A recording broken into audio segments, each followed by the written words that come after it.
put the mic back a little bit? No, that doesn't really help either. Okay.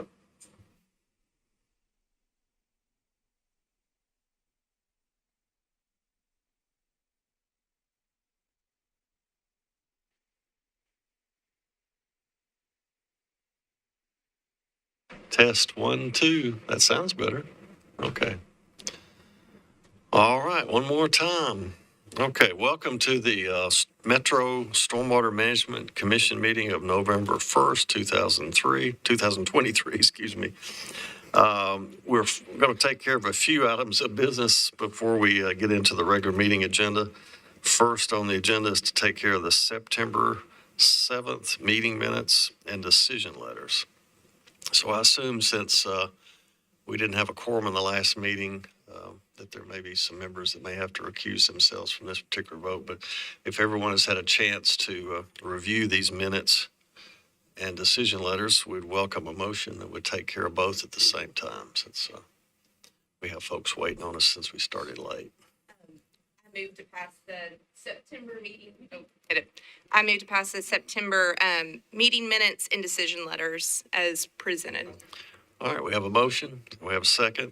Any discussion on the motion? The one discussion I would want to say is we had some, the previous meeting minutes, there were some changes that were proposed that have then been submitted as of this week. So that is what we are voting on today. So I wanted to make sure that the rest of the commission were aware that there were some changes made. Okay. All right. Does everybody understand the changes in the current motion? All right. Any other discussion? All right. Seeing none, all those signify by saying aye. Aye. All opposed? Any abstentions? Motion passes. Next item is the October 4th, 2023 meeting minutes and decision letters. Does anyone have any edits, amendments, corrections? We'll take a few minutes to review those on the record.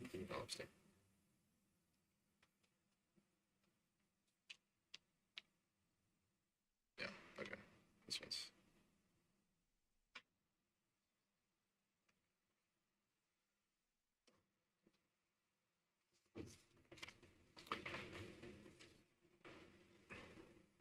If the Miami Avenue folks want to come on up to the, to near the podium, if you just sit there in those chairs along the left, on my left, sorry. Mr. Chair, I'll make a motion to approve the October meeting minutes as noted and decision letters. All right. In one motion. I would second. All right, we have a motion and a second. Any discussion? Seeing none, all those signify by saying aye. Aye. All opposed? Abstentions? All right, motion passes. Okay, Mr. Bowman. We're now going to hear our cases to be heard on the agenda today, our variance proposals.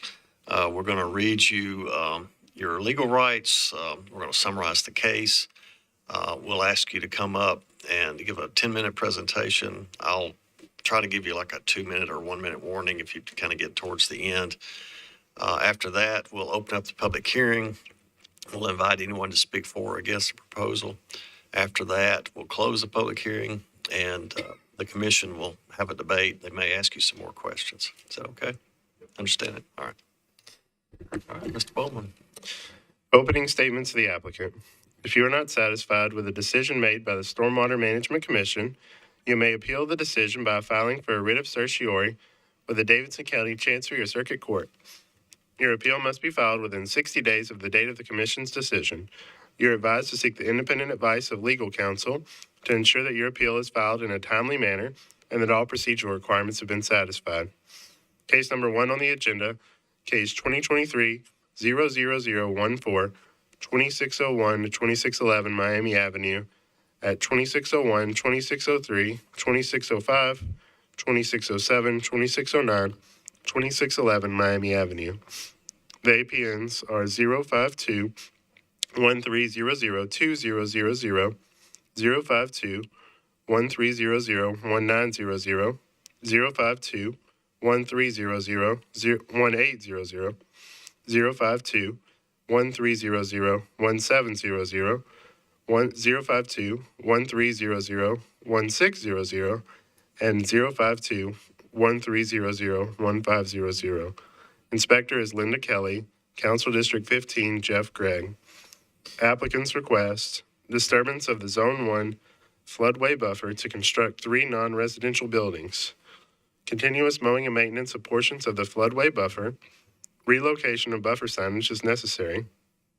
Allowance of green roofs and permeable pavement within the floodway buffer. Construction of marine rails within the floodway and floodway buffer. Appellant is Miami Land LLC, represented by Laura Mitchell, Rudy Title. Comments, Stormwater staff. Metro Water Services does not support Zone 1 buffer disturbances. Codes, no comment provided. Planning, deferred to recommendation of the Stormwater Management Commission. Greenways request a standard conservation easement over the floodway and the buffers. All right. Thank you, Mr. Bowman. Can you hear me okay? All right. So if the applicant will come up to the mic, yes, up there, and introduce yourself, if you'd also introduce anyone with you that might be considered kind of resource experts or people who would have information or expertise that the commission may want to query, that would help us to know who they are and what their background is. After you've made your introductions, I'll start the clock. Okay. All right, sounds great. Can y'all, yeah, there we go. Thank you. My name's Adam Sager. I'm with Dale and Associates. We're a civil engineering firm here in town. We've been engaged by Laura Mitchell on my right. She's the owner of the property, and Adam Lefevre, attorney, as well, is with us. And I know Adam might also have some things to say. So you get 2 Adams this morning. What you're looking at on the application are 6 legal lots that have been in existence for quite some time. Our client, Ms. Mitchell, purchased these lots in 2014. And at that time, the floodway was a little bit different. The flood maps did get updated in 2017, which actually pushed the flood buffers a little bit further into the lots towards the street. And, you know, I think it's pretty clear on the picture, but we're right backing up against the Cumberland River. And this is kind of in the Bells Bend area, or not Bells Bend, Pennington Bend area. Near Opry Mills. So from a zoning standpoint, these properties can support the use that she is trying to do, which is a commercial use. And I think it's worth noting that years ago, there was a restaurant that did sit on these properties. There was a ramp that went down to the river. There was a tour boat that went up and down the river. And so that's what this property was used for years ago. That property burned down, the building burned down. And when Ms. Mitchell purchased this property in 2014, it was with the intent of doing a commercial project. And she can tell more of this story if you want to hear more about the background of what the property is going to become. But I know this board is interested in floodway, floodplain, what's going into those areas. And so what she is proposing are 3 buildings that are going to go across 2 lots, 2, 2, and 2, and may require replatting to build those buildings. The challenge we face is pretty obvious. The floodway comes into the lot quite a ways. And then when you add on the 50-foot Zone 1 buffer and the 25-foot Zone 2 buffer, it almost renders it does render these lots unbuildable. We have a true hardship. I think it's also worth noting that in 2014, when Ms. Mitchell purchased the property, that she did successfully pull a permit with codes to go put a building, I think, was it on these or an adjacent? 2 lots over, and didn't pull the trigger on that one all the way because of market conditions at that time. And so things have changed since the time that she has purchased this property. And so what we're here before you is to request, may we build just in the Zone 1 buffer? If we can't build in the Zone 1 buffer, these lots have then become buildless. You can't build on them. And so we're aware of floodway conditions. We will construct these structures in accordance with the floodplain regulations for elevation, floodproofing, things like that. We don't have a lot of room to do floodplain compensatory fill because the riverbanks come right up there, and you can see in the picture the wooded area is really the embankment of the Cumberland River. We will do stormwater treatment practices, be it green roofs or pervious pavers that don't increase any more impervious surface than what's absolutely needed.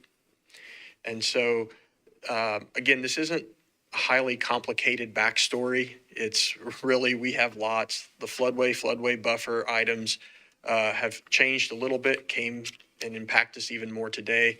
And we're asking for your permission to be able to build these 3 structures. So thank you for your time. And Mr. Lefevre, I think you had some items you wanted to say as well.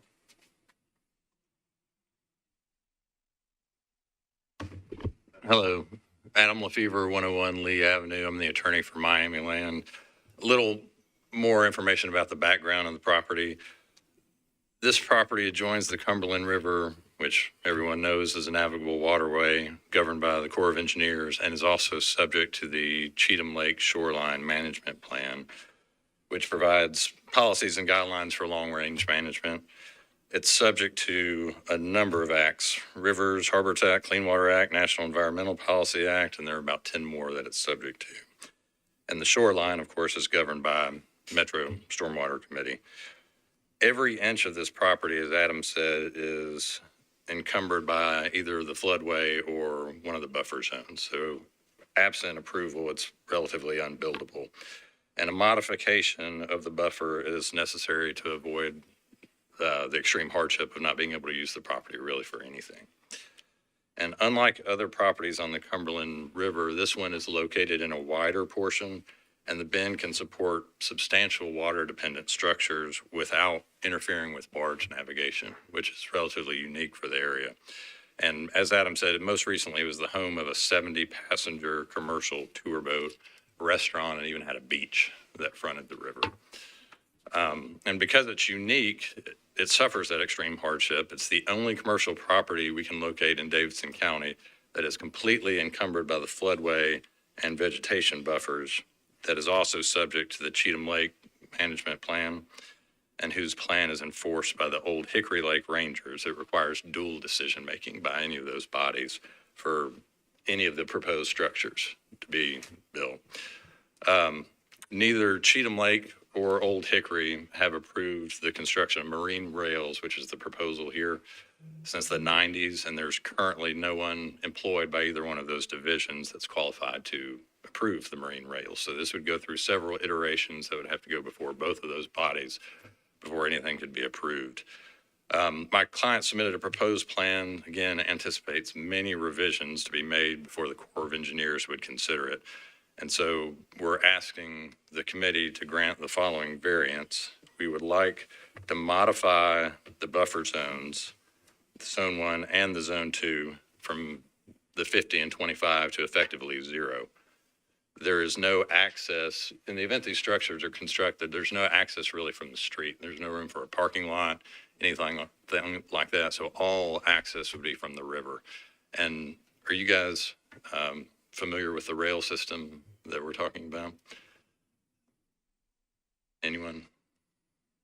Okay, so the rail system is, and we don't have a picture of it, but it's similar to a railroad where a boat has to pull in horizontally. It can't pull in straight because of the stream flow. So it has to pull in sideways, then it hooks up to a rail and is brought up by rail to the structure, which the first floor is almost like a boathouse. It literally gets wheeled in on the tracks. Passengers would, in theory, get off at that point.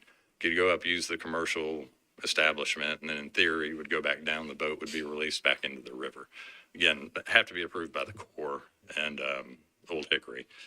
So the 61005 or 610.5 of the Stormwater Management allows staff to approve these type of rail systems as long as the benefit buffers are maximized in unbroken corridors, long streams, rather than interrupted and segmented buffers. And that can be approved without going to the commission. And so my clients have submitted a plan that meets the requirements and conditions for the water dependent structures, which is what this would be under the code. It's dependent on the water for both access to the premises and to the structures should they be built. And so again, that's governed by section 6.3 of the manual. And so just for clarification and for the record, we're asking that the buffer zones be modified from 50 to 0 so these structures could be built. Have any questions? That's not the time for us to do that right now. So does that conclude your remarks? Let me check with my client to make sure. Okay. You've got about a minute and a half.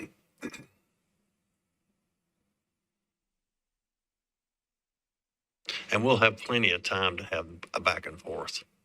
Mr. Lefevre will have plenty of time to have a back and forth. So Okay, if you're so worried about that. In the minute and a half, our position is that staff should approve it at the staff level. I'm now at the age where I have to keep doing this back and Okay, forth. yeah, that's okay. That's okay. This is just a preliminary kind of introduction. So we will have a thorough discussion. I promise you. Okay. We believe in due process. All right. So that conclude all the remarks. Okay. All right. Thank you very much. Appreciate you doing that under time. Okay. So we'll open up the public hearing at this time. And if there's anyone here who'd like to speak for or in favor of the current variance proposal, you'll just come up to the mic. We will attempt to turn it on for you and then you be heard. If you'll give us your name and your address, that'll help us understand where you're from, and then we'll give you 2 minutes to have some comments. Is there anyone here who'd like to speak for or against the current variance proposal? All right. We just need your name and address, and then we'll give you a couple of minutes. My name is Mike Murdoch. I live at 2541 Miami Avenue. Mr. Chairman and members of the board, you have heard or will hear today the community tell you why they do not want the appeal granted. Their reasons are just and valid. I'm watching with close interest on how you adjudicate this appeal. This will set a particular precedent that affects not just this property, but quite possibly every property along the banks of any FEMA-regulated waterway. If you elect to approve, you'll establish a precedent that will allow anyone and every property an avenue of appeal to improve their property, which they should have the right to do. As such, with me today, I have 7 appeals. I will file them, and I will expect this board to approve them with the same prejudice and latitude afforded this appeal.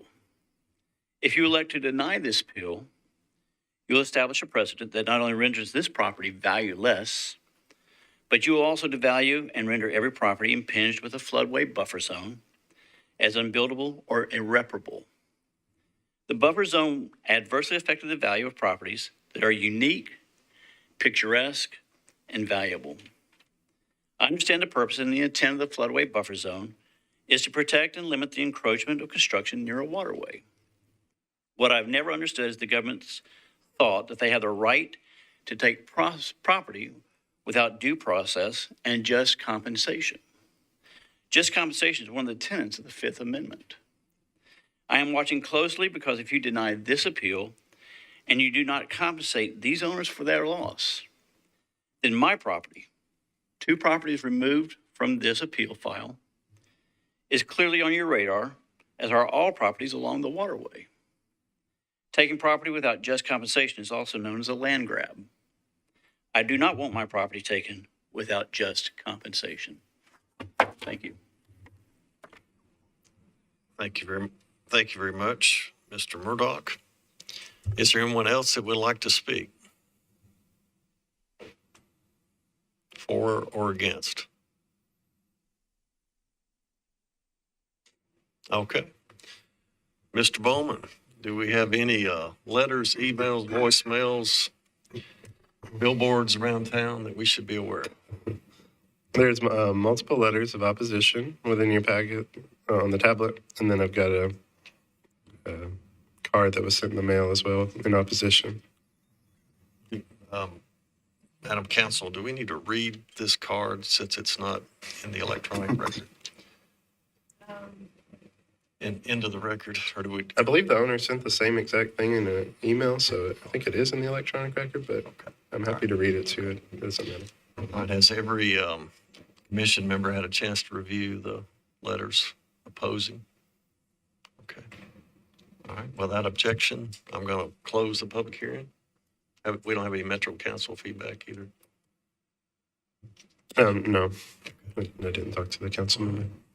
All right, seeing no objection, I'm going to close the public hearing and open it up for commission discussion and debate.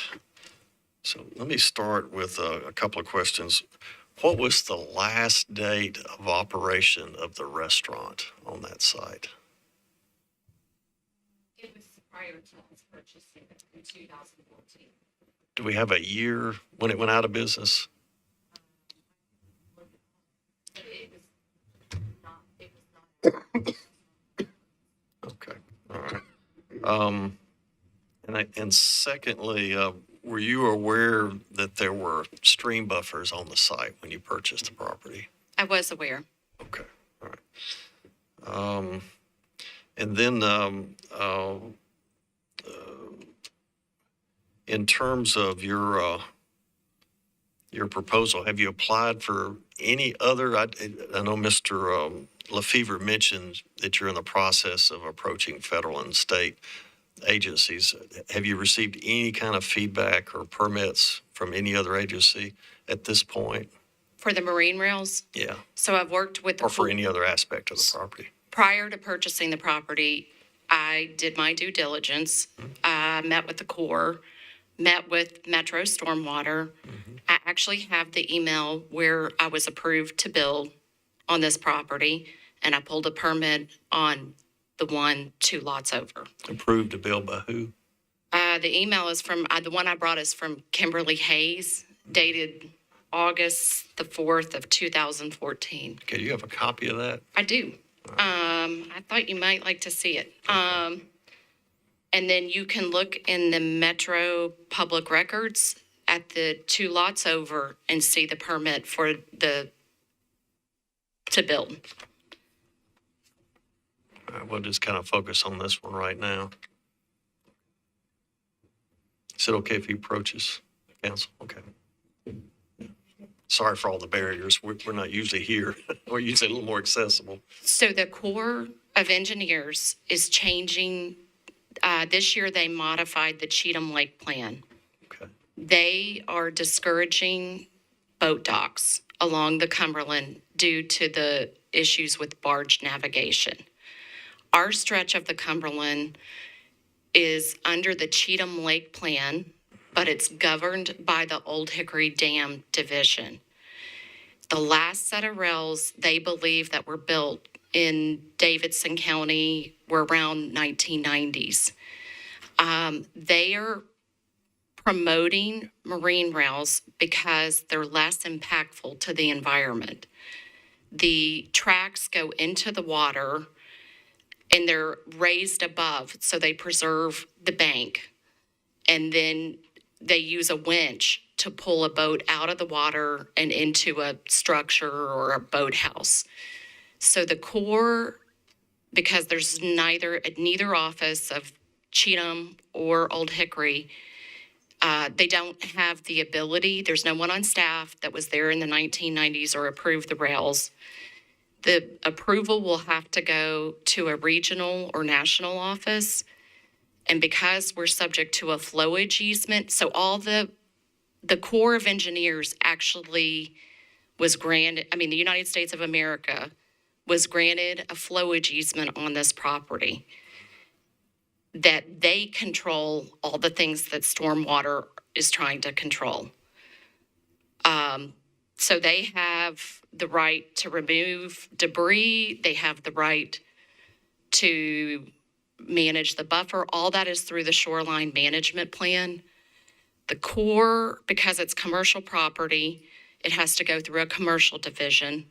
Because of the flowage easement, it has to go through a real estate division. So I'm going to be working with essentially 5 divisions of the Army Corps of Engineers to approve anything that goes on this property. Okay, thank you. All right, so everybody's reviewing that email right now. Michael or Madam Counsel, do either one of y'all want to comment on the email that's going around?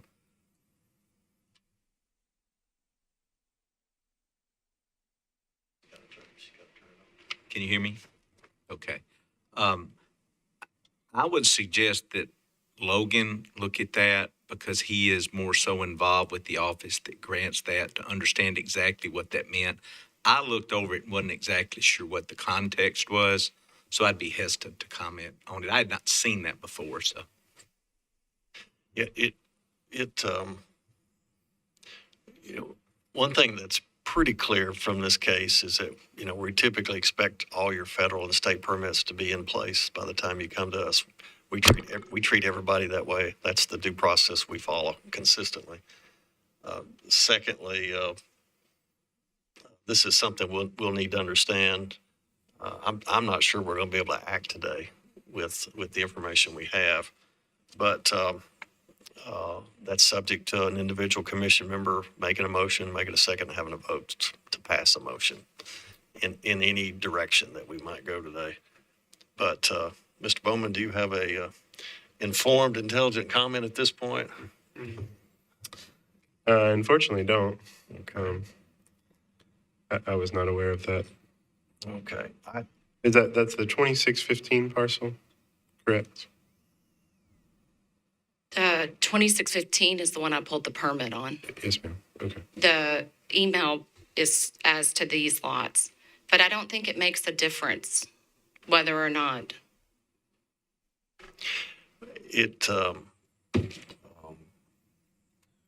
Either way, we'll have to make a formal decision to follow the ordinance.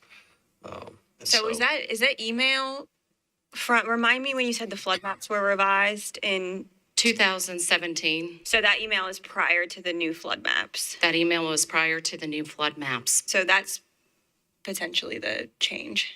Potentially. But I believe that section 6.10.5 of the stormwater regulations, that staff can approve a water-dependent structure without a variance.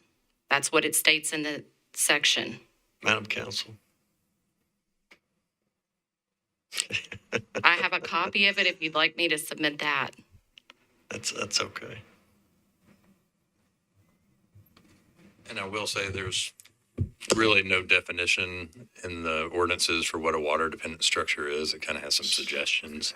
I've looked in other jurisdictions that have more specific definitions, and majority of them say it's a structure that's dependent on access from the water, which obviously here with the inability to have a parking lot would be the only access. You often see it in marinas and boat docks where you've got a structure, sometimes partially on land that extends into the water, sometimes it doesn't, that can be accessed by boats that either pull up dock or pull up on the ramp and then access the structure. Okay.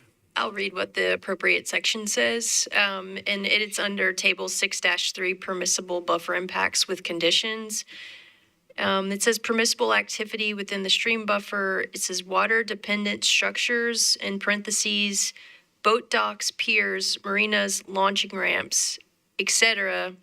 And then condition for approval, it states minimize disturbance and stabilize disturbed areas, contain all pollutants related to boating activities such as oil and gas, boat, sewage, solvents, antifreeze, detergents, and toxic metals. Pass to access water-dependent structures are permitted as long as the disturbance is minimized. Okay. And that's the totality of the section. And that's just applies specifically to that type of disturbance. It doesn't apply to like a building or a structure. That's a separate condition of the ordinance. Is that correct? Okay. Yes. And it also doesn't apply to change in the floodway that we just described. Okay. All right. So any commission member like to comment? Yes, sir. Yes. And Wouldn't when you the- turn on your mic, by the way. It is. Wouldn't the federal easement take priority over anything this board would decide? Not necessarily. I mean, we have settled cases like this before in Pennington Bend that actually went to the state appeals court that actually defined the definition of hardship, particularly extreme hardship, and that's a pretty narrow definition after that appeals decision. And that definition says that unless your property represents a type of hydrogeomorphic anomaly that the buffer ordinance could not have anticipated, hardships do not apply to economic difficulty, site design difficulty, cost, and other regular human hardships like having to stop at red lights when you're in a hurry. And it's a pretty narrow definition. And we did vote against in favor of a couple who had bought a lot sight unseen in this area. We also, in that particular appeals case, we voted against an individual who bought property for development purposes. The buffer basically encumbered the entire lot, which is the purpose for buffers along streams, is to protect the streams against water quality decay and the attenuation of floods. If we didn't have woolly, healthy buffers in this community, our streams would go drier in the summertime during droughts, and our water would be more expensive to treat, to drink, and we'd have a lot less recreational and beneficial habitat, which is the purpose for Greenway's statement today in their proposal for this particular variance. So we have a long-standing procedure for protecting buffers in the community that's been held up in court action, but I'm not sure. I've never, in my 15 years on this commission, I've never heard an argument made that someone could ask for a variance without commission approval. So do we need to go back and have more legal investigation into that and defer this to another meeting, or what do you think we should do here, Mr. Hunt? Well, Mr. Chairman, is your question in regard to the water-dependent structure? If it's specifically, if her argument that the water-dependent structure can be granted without commission approval, maybe that's the case, but that's not what we're here to hear today. We're here to hear a variance concerning construction of buildings. It is correct. A water-dependent structure can be approved by staff without a variance, and they can or cannot be associated with an otherwise development permit. In a way, they're sort of like driveways or road crossings. They can or they cannot be. But that, I would agree that a water-dependent structure can be approved at a staff level. In this particular case, there could be some discussion whether it's 3 or 2 or 1 as it relates to the minimized term in that definition. But that was the intent of that, where certain water-dependent structures could be installed. Okay. So, we've had many applicants come before this commission with similar arguments, and we've routinely turned them down, with the exception of sites that have had prior development, particularly in their recent history. And that's why I asked the date of the restaurant and when it was last in operation. So I think I've given my fellow commission members as much background as I have based upon my time on this commission. Does anyone have any kind of reaction or response as to how they think we should proceed? Just a technical question. Prior to the flood map being revised, was the subject property buildable for the plan you have? It was. Okay. All right. I have a question also on the uncompensated fill in the 100-year. How much, and have you all looked at the potential impact to, are we raising the flood elevation? Are we impacting neighbors, or have we looked at that? Yes, we've looked at that on the grading plan. The structures themselves would be the only amount of uncompensated fill, which would essentially be negligible. When you do flood modeling on something like the Cumberland River, I mean, we're not going to go to that extreme, but you could fill these lots and it wouldn't feel it. But what we're talking about are the structures themselves. We wouldn't be going around in the yards and bringing up all the dirt. But we do want to put that in the request because, in theory, a concrete block takes up volume. Sure. And that's why we put that in there. And so you're just raising the structures, the minimum that they need to be above base flood. Yeah, they would be That's correct. Okay. Yes. Just for clarification, structures on these properties at present. The foundation, the chimney, the stairs, there was a seawall, part of the dock. So we put some of the pictures of, I saw that. there's multiple impervious surfaces. But no buildings, no like. No vertical building. Okay. But the concrete slabs are still on the structure. Okay. Like from the portions that were burned were wood. Anything that was stone or concrete still exists on the site. And so my question is, the proposed structures, are they going exactly on the same footprints of those pre-existing structures or not? They are not, we're taking them out of the floodway. Do you have a comparison of the square footage of impervious area? I do not. That would be helpful.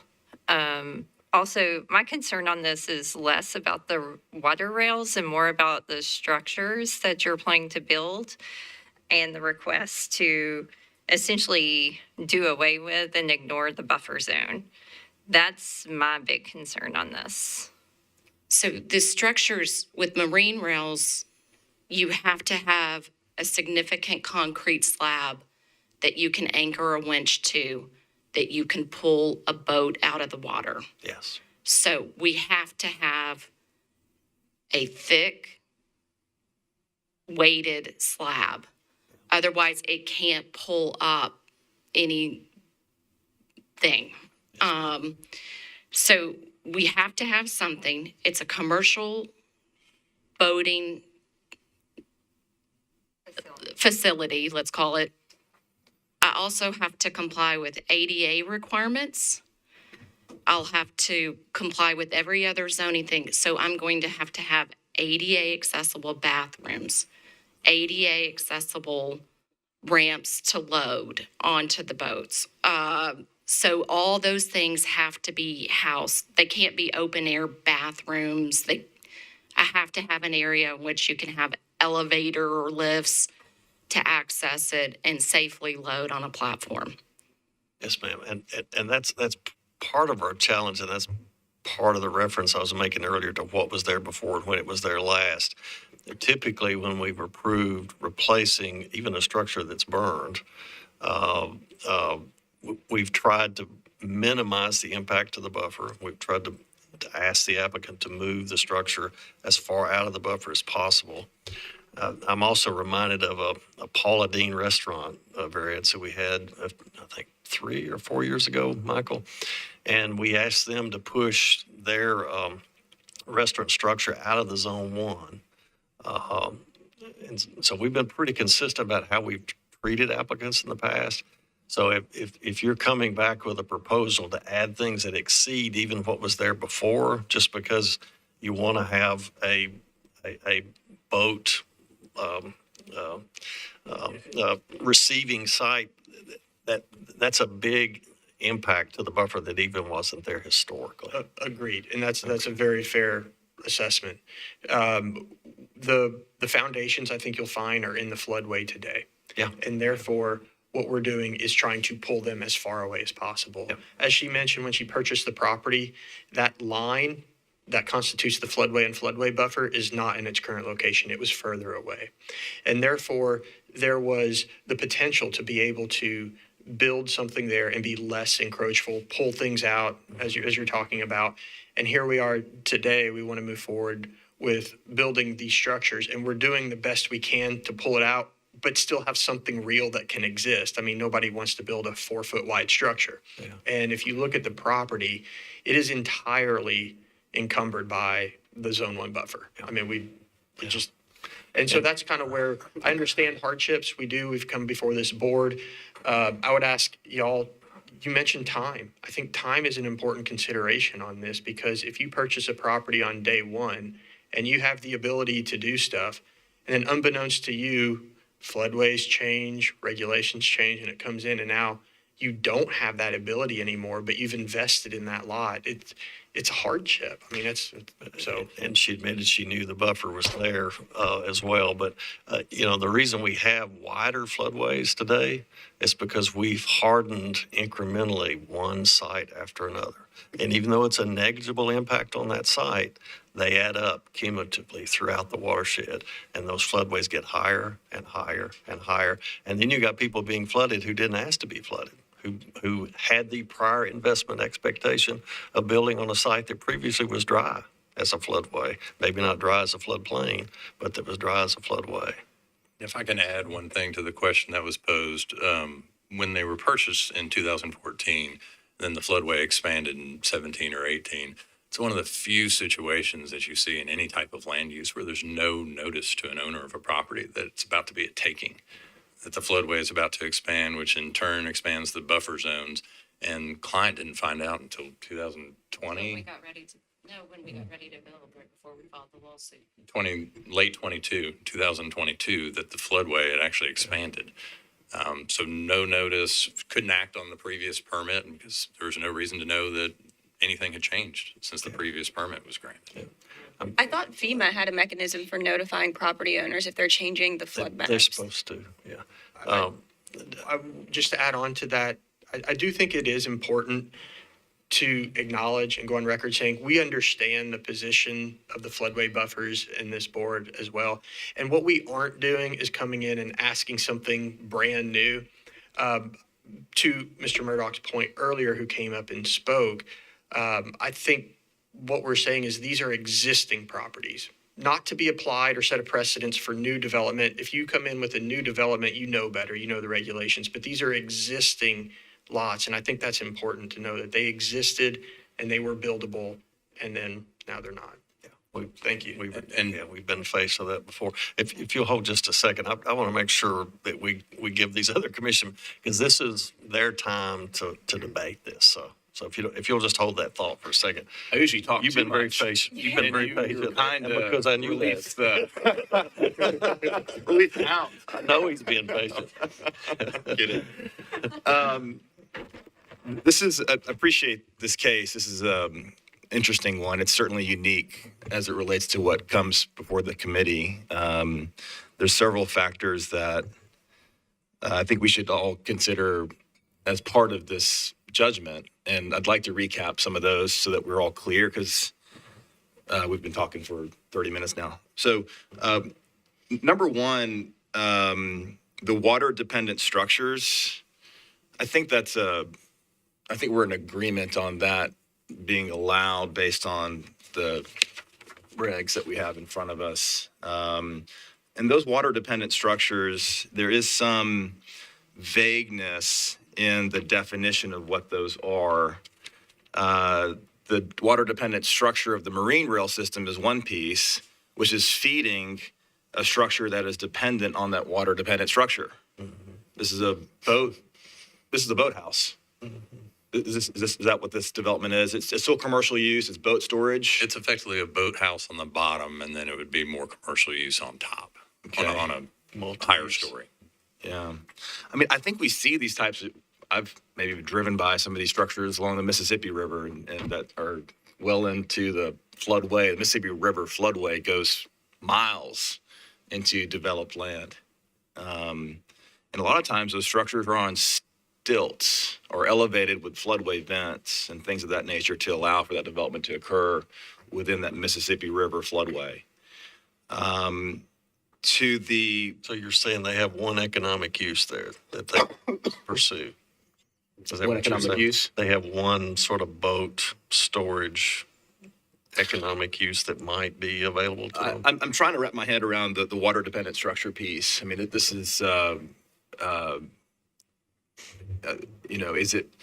is it just the rail system, or is it also the system in which it feeds, like a marina? Okay. I mean, there's several marinas in town, but there's a few marinas in town that have these types of boatless systems that are at the edge of the water that then feed into a shop or a commercial use.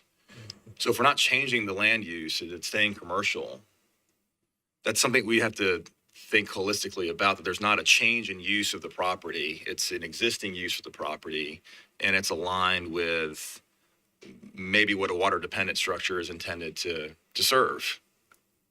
So that's one.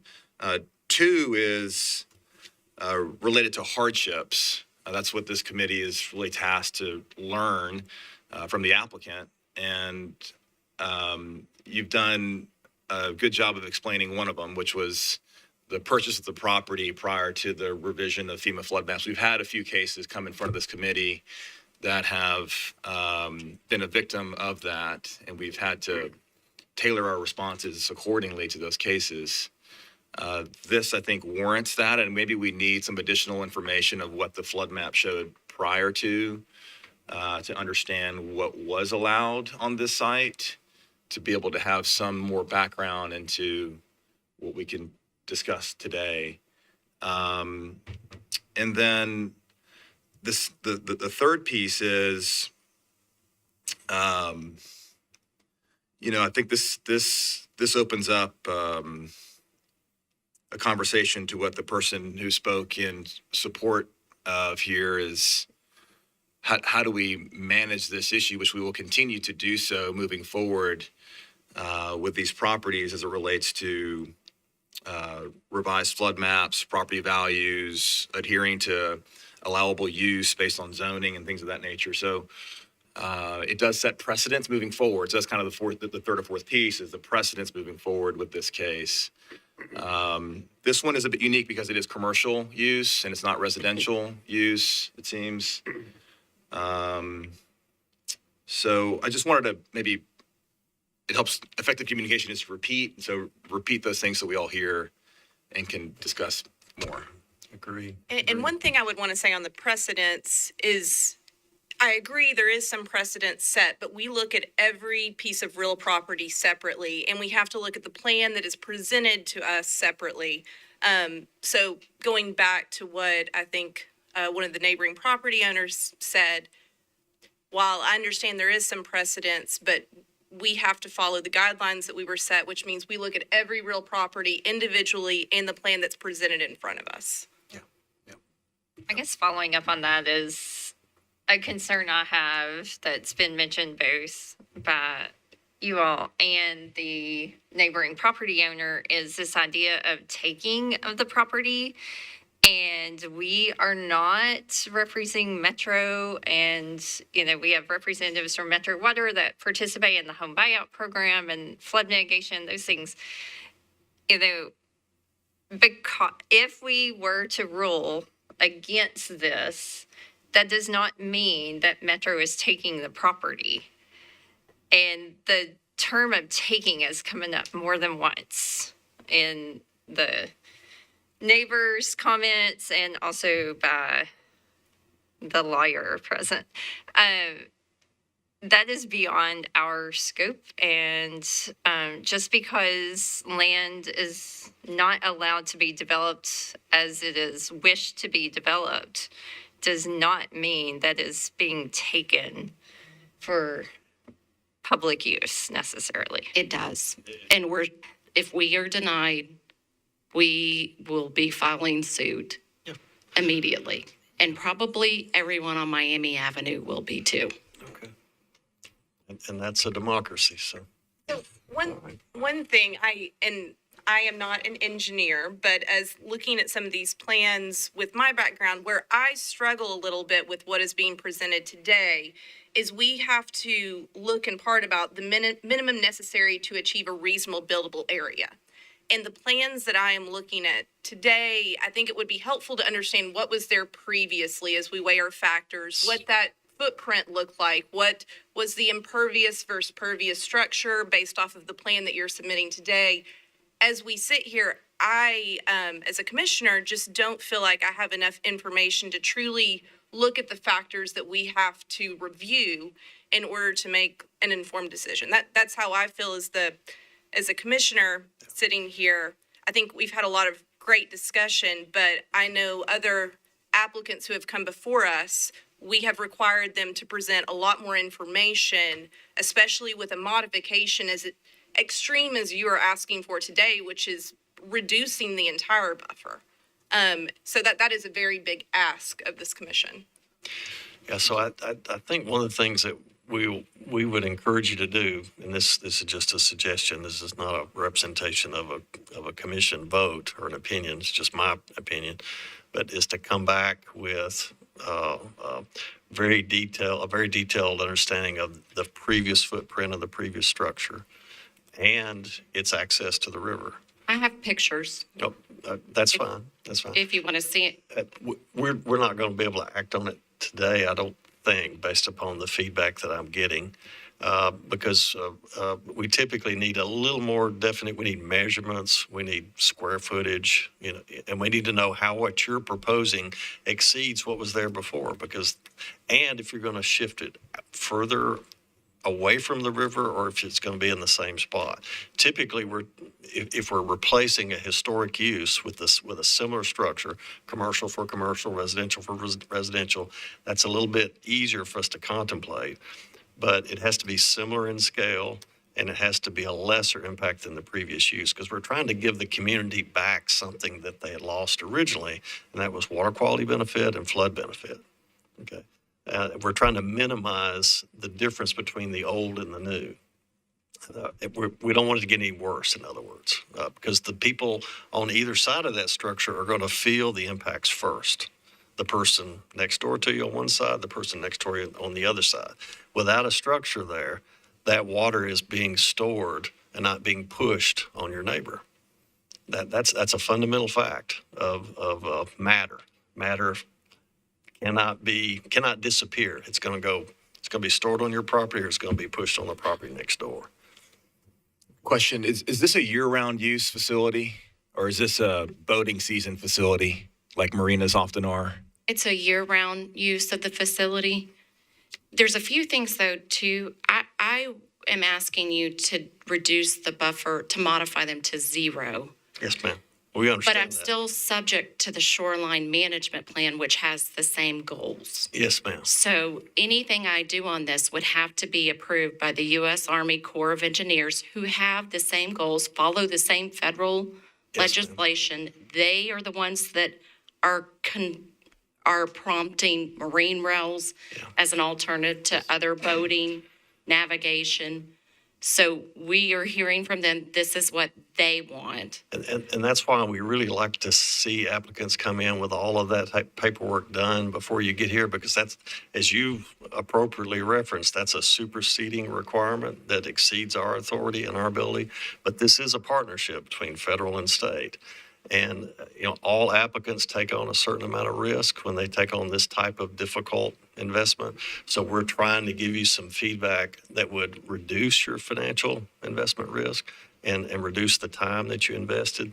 And so I think we're beginning to move towards asking you if you would like to consider a deferral, and if you would be willing to come back with at least 2 pieces of information, a very thorough assessment of what was there, the footprint before, and how you're going to change that, and all of your federal and state permits.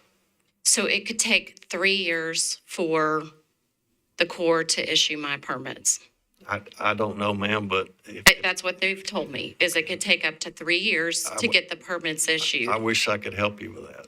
Can we have a commitment, if we defer, that our statute of limitations for inverse condemnation? We don't make those kind of decisions, ma'am. Could Metro Legal assure us that if we go through and have it permitted through the Corps, that we preserve our statute of limitations for inverse condemnation? And if not, then we don't have the ability to defer. I mean, we can talk after, or we can talk later, but as I sit here today, I'm not going to make any commitments to tolling a statute of limitations. Then we have to be denied, and we have to proceed with inverse condemnation.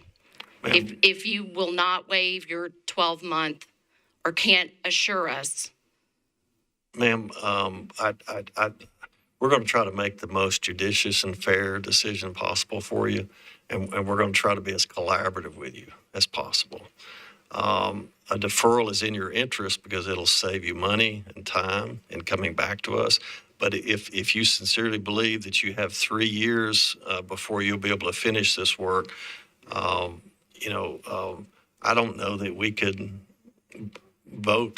approve a deferral when we're limited to 30-day referrals and it be in their interest to save them time and money. I think she may be right. I think we may have to make a decision up or down I think based that, upon what we know today. I think that's what we would request.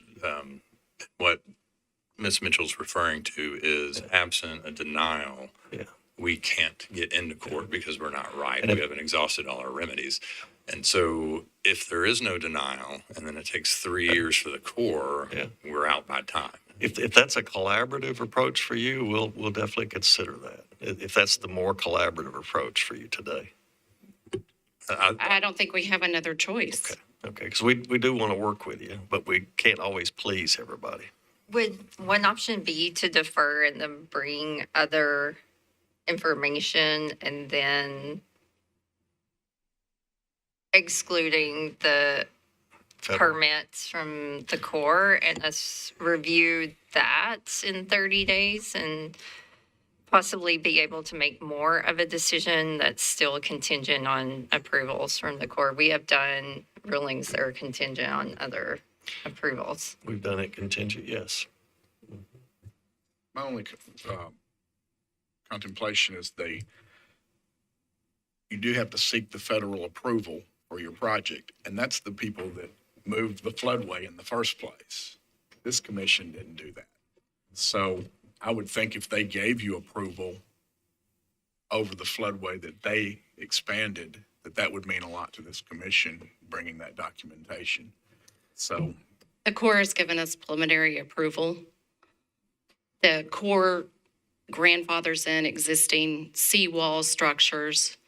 The Cheatham Lake Existing, yeah. identifies the areas of development, and the new 2023 Cheatham Lake revised plan, our property is approved for development. So based on what you heard from Dr. Janey here, would you want us to defer it with a condition? Would that help you? I don't know, what does defer with condition mean? You have 30 days to come back and bring us the additional documentation that the chairman requested or suggested that would help your case. Then we would be able to make a more informed decision.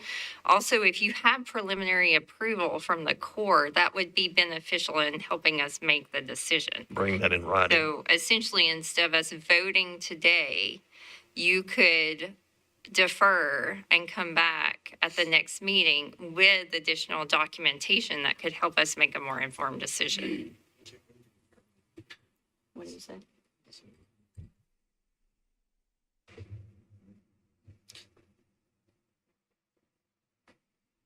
I think we'll accept with the board's permission and deferral, come back with that limited information with the understanding we can't come back with a complete approval from the Corps for years. So if we can defer for 30 days, give us time to gather that information, the size, what was there, that the board thinks will be helpful. But as an aside, would the board in 30 days, if we bring that information back and hypothetically the footprint isn't expanding or isn't expanding that much, would the board consider approval without the concrete approval of the Corps?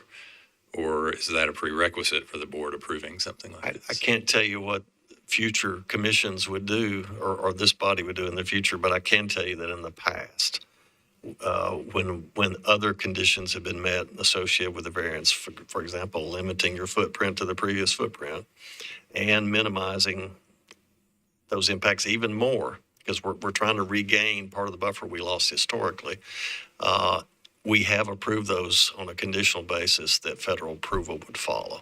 So that meant that our decision would only stand as long as the federal government agreed with it. Okay, so in that case, we're requesting a deferral for 30 days in order to give us time to get the limited information from the prior structure or structures that were there. If we can be put on the next agenda, Glad to. and we'll get that information. Hopefully that'll allow the board to make a more informed decision as far as that. And if it's conditional upon federal approval, then something. So there's another potential issue. This had a seawall and an extended dock. The property actually is in the river. So on that property, can we count towards the impervious surfaces, the extension that is still on our property line? I think we can report the survey, report what it is. Report what it is. The more information you give us, the better. So, but it's going to go into the river is where the structures, there's still the back of the property has impervious surfaces that are underwater.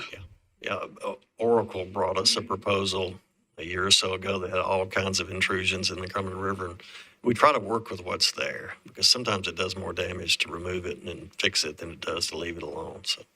So more information you give us, the better. Okay. All right, do we have a motion to defer? I'll make the motion to defer. All right, Dr. Camp says we have a motion to defer. Do we have a second? Have a motion with a second. Have any discussion? Seeing none, all those signify by saying aye. Aye. For it, aye. All those opposed, but say nay. Any abstentions? Motion passes. See you next month at our Christmas agenda. So we're just for clarification, we're automatically on the agenda for the next meeting. Well, when he puts you on there, but yeah, Yeah. if he doesn't, it'll be his fault. Yeah, without It'll be further ours. action on our part. So That's right. administratively, you'll Yeah, put it on. yeah, he's a good man. That's correct, yes. Thank you. Mr. Chair, I'd like to make a motion for a quick restroom break. Yes, sir. So we're going to have a quick restroom break. Good job.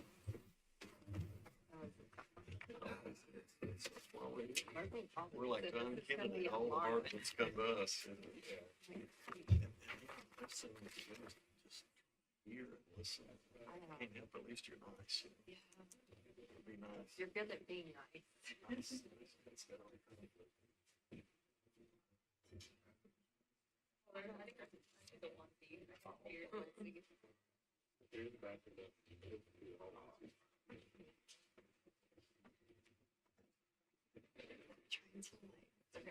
Sue.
Okay, are we ready to reconvene, Ms. Doan? You ready?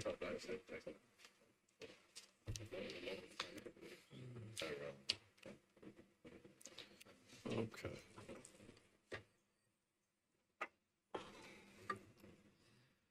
Okay, so if the next Pike, 1052 Antioch Pike. So you all know the drill. If both of you want to just have a seat there while we introduce the case. I think both of you are here when we read you your rights of appeal. Did you all hear that? Do you understand that? Do we need to reread it to you? Okay. So we're going to introduce the case. We're going to go through the same routine, hopefully not quite as long, but we'll do what it takes to give you a fair hearing. Okay. All right. Case number 2 on the agenda is case 2023-00015, 1052 Antioch Pike preliminary at 1052 0 and 0 Antioch Pike. APNs are 133 0000 5200, 133 0000 10200, and 133 0000 5100. Inspector is Aaron Scarborough. Council District 16, Jenny Welch.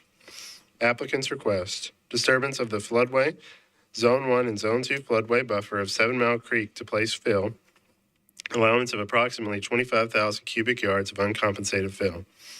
Appellant is Matthew Carney, represented by Christine Guybaker, PE, CEC Incorporated. Comments: Stormwater staff. Metro Water Services has concerns about removal of floodplain storage with 7 Mile Creek due to history of flooding in the area. Codes, no comment provided. Planning, defer to recommendation of the Stormwater Management Commission. Greenways needs more information. Okay. So if you'd like to come up to the mic, introduce yourself, any sort of resource expertise you have with you that we might call upon to ask questions for, that you may want to have testify in addition to your testimony, and then we'll open up for a public hearing. I am Jeff Shaver with Civil and Environmental Consultants. Christine Guybaker is unable to attend today. I am a principal there overseeing Christine and working with her on this project. At the table is Matthew Carney, the owner of the property. This request, while also dealing with the floodway and floodway buffers like the previous request, is different. We have performed a hydraulic analysis of 7 Mile Creek for this, and while we are proposing to encroach into the existing buffers, part of the proposal is to move the floodway based on the hydraulic analysis, which shows that overall there is no increase in flooding. The way the hydraulic analysis are performed is looking at each stream individually, and for this property it has 7 Mile Creek flowing through it, and when looking at 7 Mile Creek without impacts, just on the other side of the interstate is Mill Creek, and so we're at the confluence of Mill Creek and 7 Mile Creek, and the analysis which FEMA requires that 7 Mile Creek be analyzed without influence from Mill Creek. And when on the analysis of 7 Mile Creek for our proposed development, there is just downstream of the Antioch Pike Bridge, there's one cross section that has a slight increase in the base flood elevation, less than 1/10. But when you account for the impacts and backwater from Mill Creek, there is no increase in the published regulated base flood elevation. The proposed development, there's currently about a half acre that is outside the 100-year floodplain that is being used. This proposal is to expand the building or the fill area to allow more development on there within the current zoning regulations, again, supported by the hydraulic analysis. For water quality, since the building pad in its entirety would be raised above the 100-year flood elevation, all water quality measures would be up above the 100-year base flood elevation as well. And so we would treat all impervious area there. It would then be discharged down to the remainder of the property to make its way through a densely wooded area to 7 Mile Creek. So the water quality aspect, we are still maintaining the water quality in that regards. The uncompensated fill, the majority of the property as it sits now is below the 2-year flood elevation, which regulations require that compensation be provided above the 2-year flood elevation. The reason we're asking for the variance on the uncompensated fill is supported by the hydraulic analysis showing no overall increase to the base flood elevation. I believe that's my presentation. Came back a little bit of time. All right, thanks, sir. Okay, at this time, we'll, if there's no other comments or testimony, we'll open up the public hearing for anyone who'd like to come up to the mic and offer comments in favor or against the current proposal. Is anyone here live and present who'd like to make a comment? All right, seeing none, we'll turn to written, recorded, and flying feedback. Do we have any other feedback on this proposal? We did not. I did talk to the Army Corps a little bit about this, and I can kind of share that maybe during our discussion, but You want to go ahead and share it now? Or? It's an interesting situation for sure. The Army Corps had done a study back in, I think, 2000 or 2003 on just areas of town where floodplain storage had been removed along 7 Mile and Mill Creek, and kind of what that did to different flood elevations throughout the area. They did say the original study is somewhat irrelevant now since the modeling's been updated in 2017, but it's still, I guess, a concern to anytime you remove floodplain storage, you're potentially pushing water on somebody else downstream. All right. Any other council feedback or anything? No, nothing else.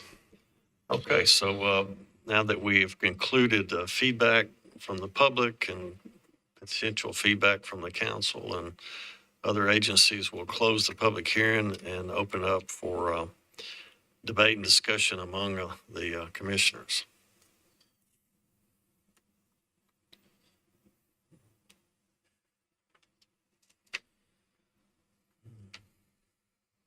Normally I'd have something to say, but That's a lot of, this is dang. That's a lot of fill. It's supposed to be some expensive houses.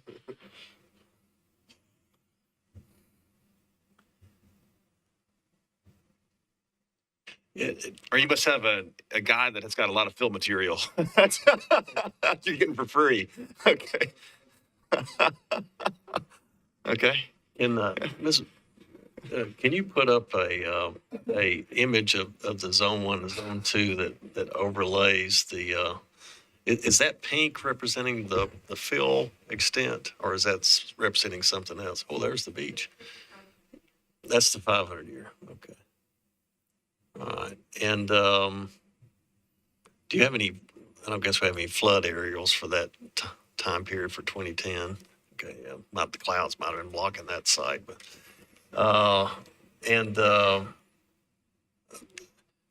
okay. I was going to say too, the Corps said, per their records, there was about 3 floods in the last 30 years, 1979, 2010, and 2021, which are all roughly 10 feet in places.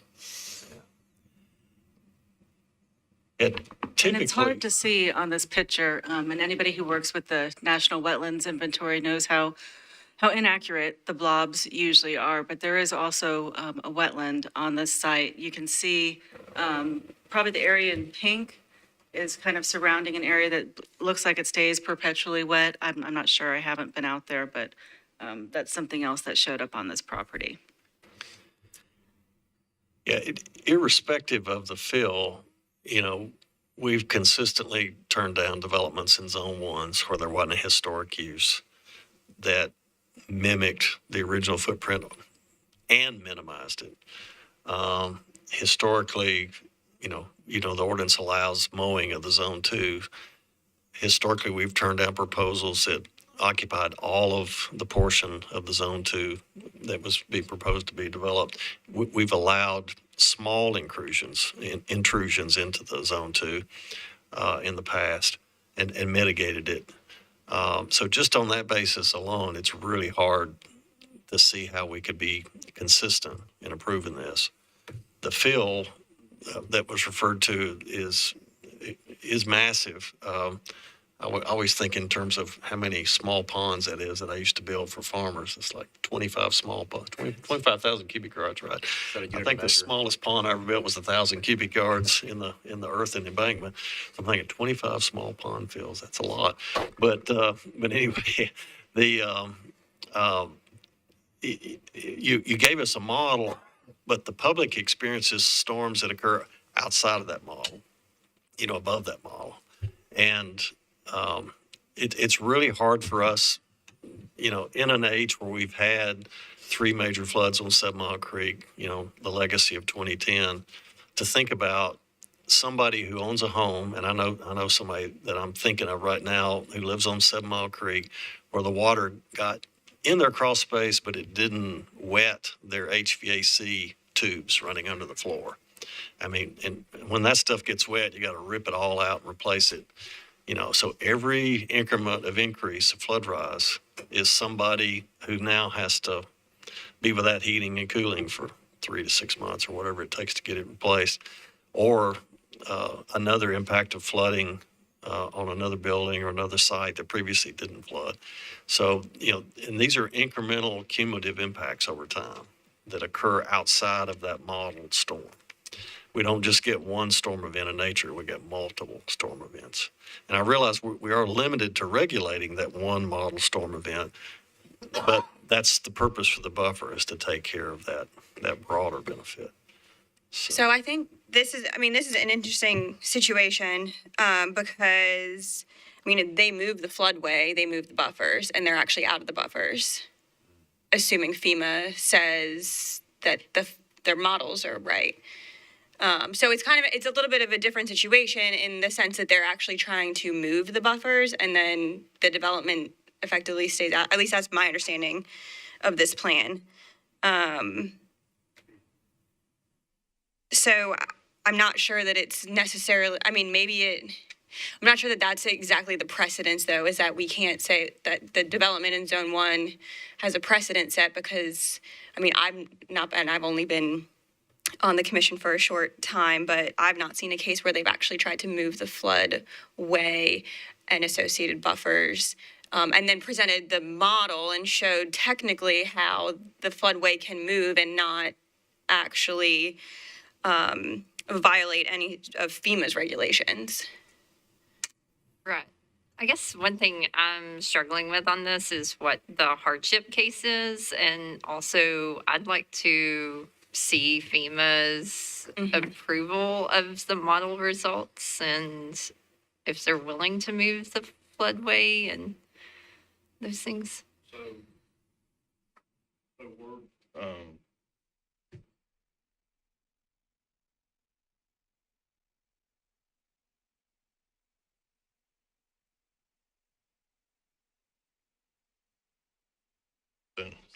there we go. How is that now? Okay.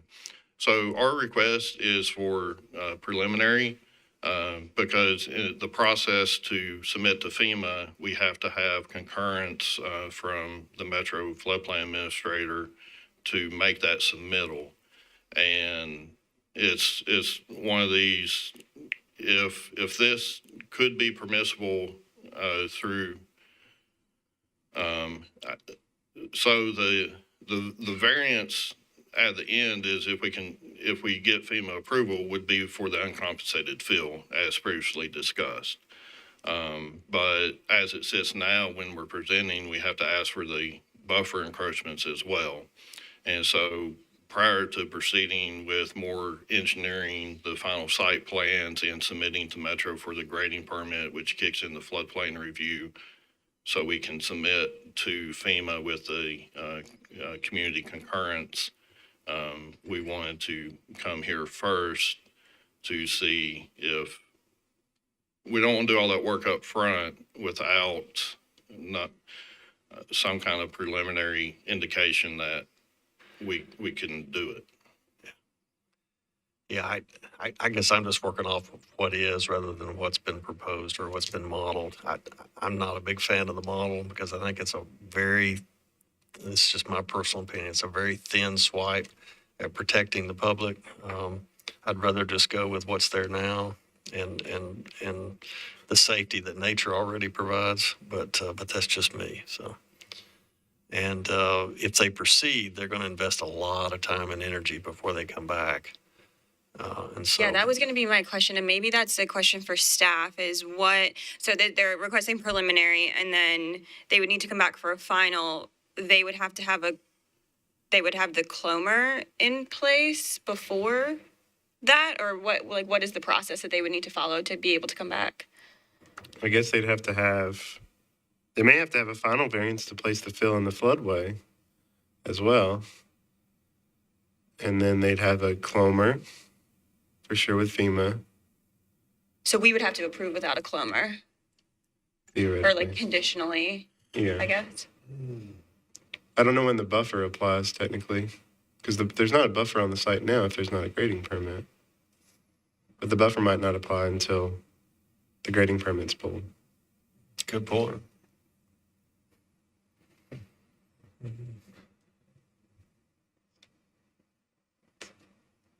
Michael, what was the previous violation on the site? Did that kick in the buffer?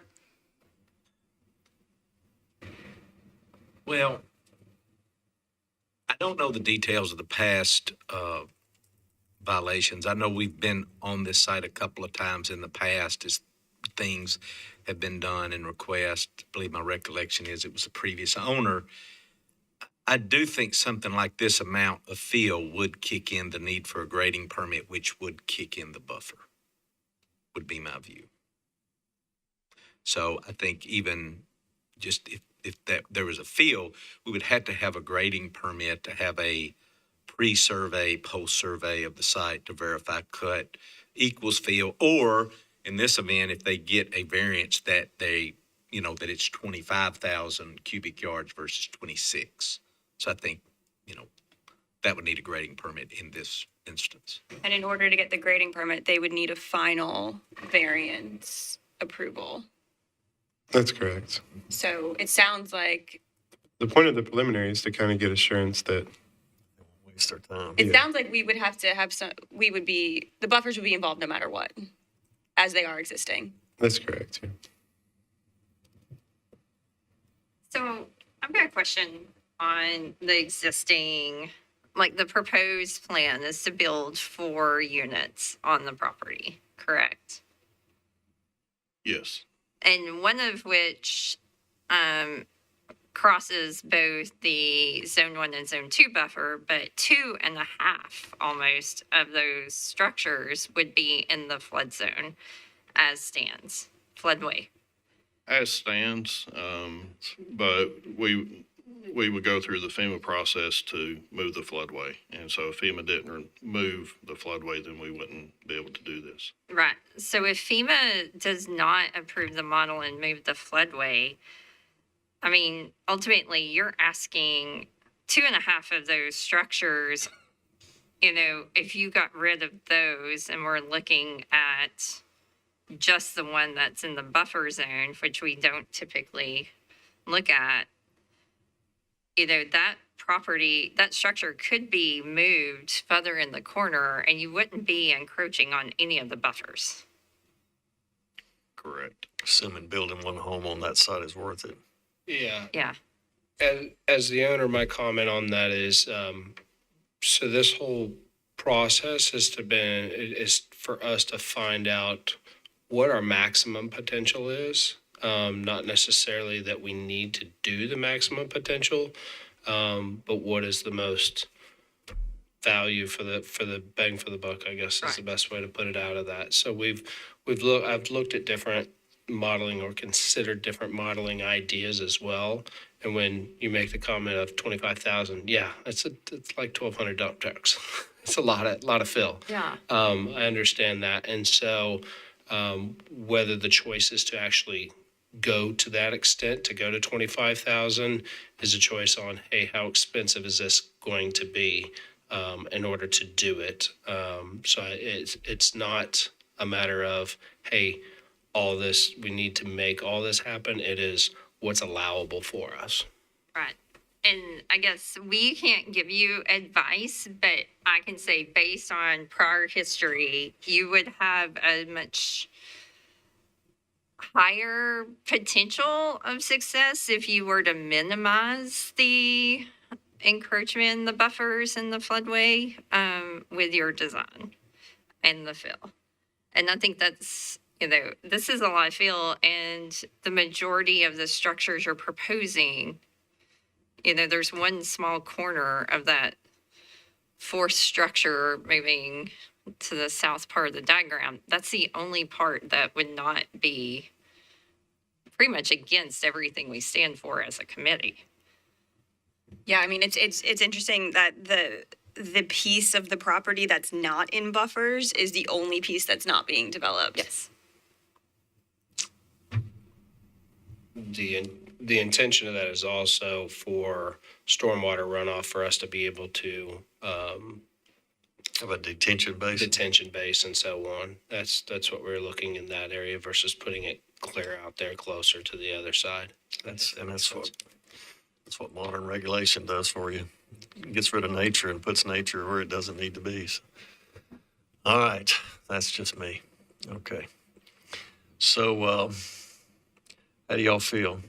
Do we want to give them the chance to voluntarily spend their own time and money to see where this goes with FEMA, or and then have them come back with newly redefined buffer boundaries, or do we know enough now to know that this might not be in the public's interest? It's technically not a variance request. It's preliminary. We're not taking action here. They're hearing some of the feedback. I think, man, that's a big ask. To move the floodway. I don't know what the chances. What are the chances of that? I don't know. That's I feel like we would need a lot more information, especially even for the preliminary. Yeah, I mean, even for a preliminary. moving the floodway and then a massive amount of uncompensated fill in the former floodway. That's just, what incentive does FEMA have to approve that?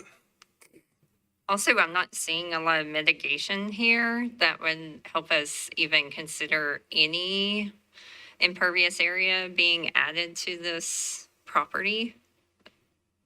So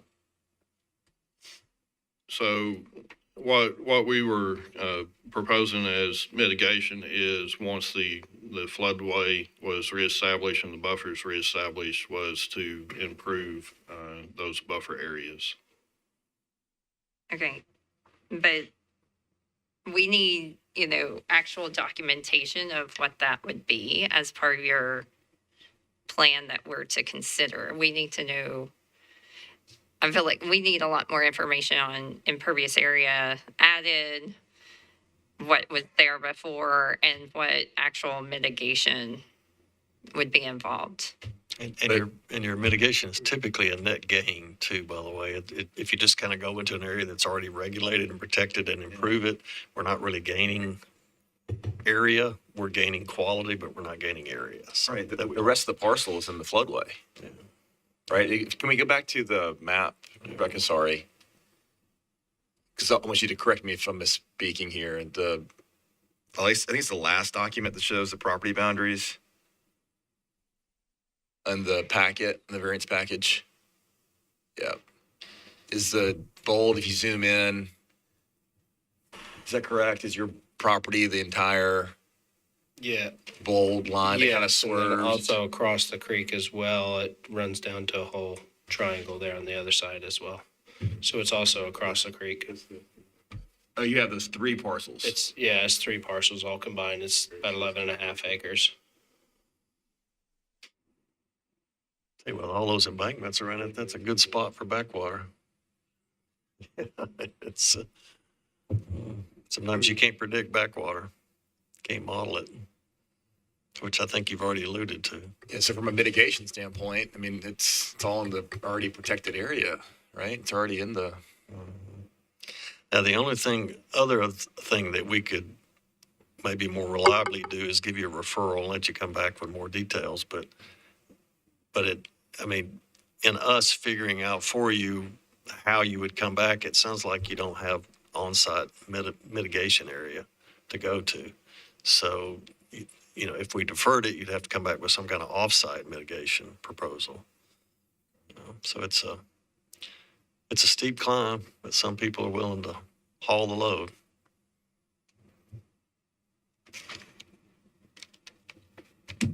And I can just make, I guess, a point of clarification as to why they're asking for a preliminary. That's so Metro staff has the assurance that we can sign the community acknowledgement form. We could theoretically still sign the community acknowledgement form and allow them to submit to FEMA without the preliminary variance if Roger Lindsay felt comfortable doing that as the floodplain Roger administrator. left, didn't he? He left, but he's the one that's going to sign the community acknowledgement form and allow them to submit the CLOMR in the first place, or put that in their packet. Does it, I guess Roger would know this, but does signing too many of those acknowledgement forms that allow a proposal to FEMA to go forward create any kind of concern for FEMA's trust in the way we manage or administrate things? It's just a dialogue, right? It's really just a signature at this point. I don't even think there's a place where you can make comment on the form and say, So you're saying that we don't necessarily have to approve the variance for them to get that no, approval? it just might help Roger feel more comfortable with signing it. I mean, I don't think, well, no. We don't have enough information. I'm just saying, even if you That's defer what it it, boils down to. So that means Roger's not going to have enough information. So it would be kind of it'd be kind of the flip of a coin as to whether or not he would sign that community acknowledgement form. So you can defer so that we can give Roger more feedback based upon our response, or we can vote it up or down. Question for you guys. Based off of the idea of reducing the size of it. You guys talked about moving it further south as well, in addition to that. When it comes to being able to have your stormwater retention, is that something that reducing that size is going to also need to be met? Or is that going to, if we move that further south, I understand it kind of takes that half out of that floodway the way it is now. What's the best recommendation on reducing the size of the project or the scope? Because in order to square that up from based off of what it is now, it's kind of a weird shape. And so being able to bring some fill in and square that property up so everything falls in line would be a little bit, I guess it would look a lot nicer than just basically random placing some buildings on what's there. In the past, any significant intrusion, even into the newly redefined Zone 2, we haven't approved. We've only approved like minor intrusions. That, mitigation comes into play when we're trying to work with like historic uses and we're trying to minimize impacts, because mitigation is really hard to pull off well. I mean, we've got an entire mitigation banking system that just failed in the state of Tennessee, that the state and the federal government created in 2002. So we'll have more conversation about that later at the December meeting. But So if you can just stay out of the zone 2 with any significant intrusion, that would be your best bet. Whether it exists today or whether it's redefined in the future. The existing drive to the properties within the floodway buffer, and then, so would the existing drive be allowable in the proposed plan? Tends to, I guess it depends on how much you improve it and how much you widen it. Also, I would recommend you work closely with staff like Rebecca Doan about, kind of the stormwater storage, the detention options and those things, because Rebecca, I may be wrong on this, but underground storage and detention is also an option potentially if you have, significant limitations on the buildable area on a property. Is that correct? And are there bioretention that would offset detention scale? So you got underground storage as an option, and you got bioretention as an option. Is that right, Ms. Doan?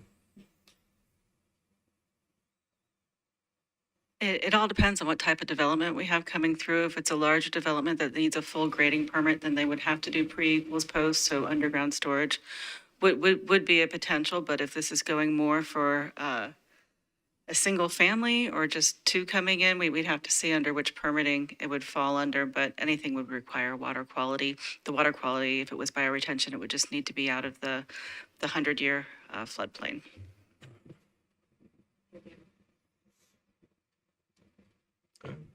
So you have options to get creative and come back with something better. But you'd almost have to completely redefine this proposal without the FEMA approval. So we don't have enough information to make a decision on the current proposal. So I guess you got 2 options. You can come back and give us more information for a preliminary on this proposal, or we can just deny this one and then you can come back with a new proposal that minimizes it further. Would the deferral be the 30 days? Yes, sir. Our Christmas meeting. Not implying anything by that, but just trying to cheer everybody up. These are hard discussions. We need some Christmas joy.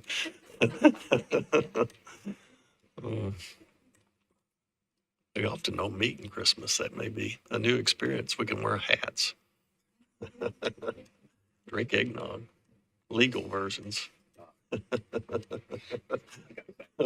Yeah. Well, it's legal in this. Yeah, sorry. That's good for public TV, isn't it? Okay.